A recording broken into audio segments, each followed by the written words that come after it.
Bafata amagaro mureke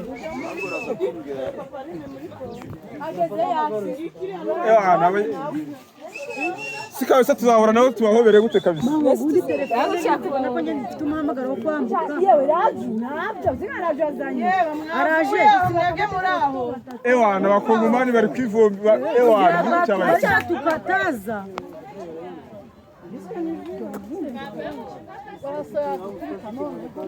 Mbona abakongomani bari kuza kuvoma M23 hano yakabye ewana ibintu bisawa aha pita pushende onde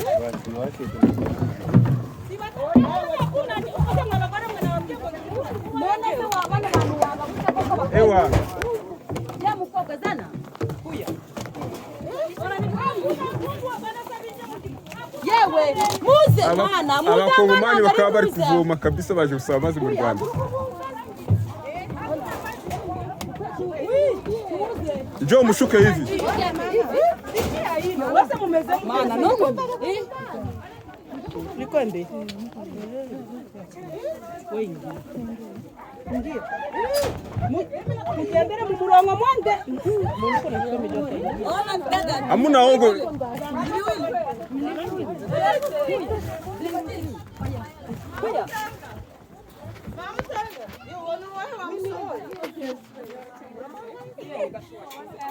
Weze muri Kongo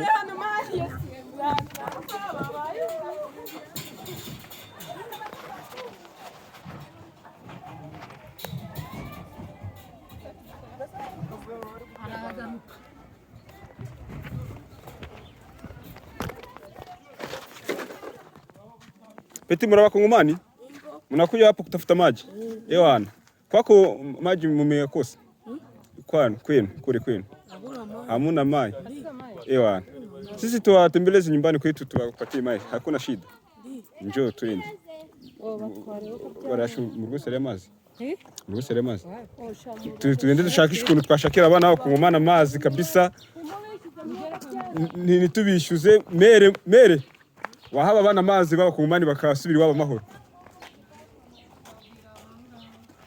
muze tubasubira amazi mugende mutekanye sibyo ibintu n'umutekano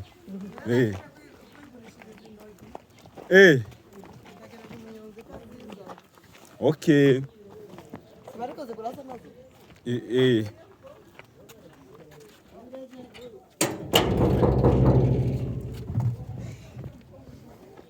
mumeze mutesi muzi Kinyarwanda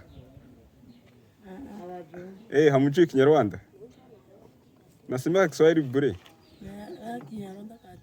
kadogo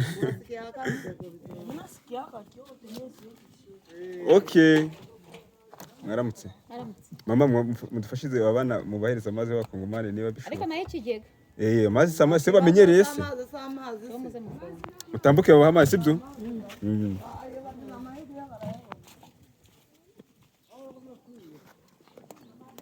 marabo nilikuwa natesa watu acha wakutenje hata ventini utakula miti unatoka vidoni ewana hapo mmefurahi sana wanakutenje wanakupokia wanakutosha hata hivyo kuna unaenda sana kwa kuna mizuri na washati okay ewana kufika leo hakumna shida kabisa kutafuta maji mkuye hapa Wanyarwanda wapatie maji ndio mwende mupige chakula okay unaitwa nani? naitwa Pascal unaishi hapa karibu? Okay na mimi naitwa Santos. Kisha ukifika kwenu unisalimie mamangu.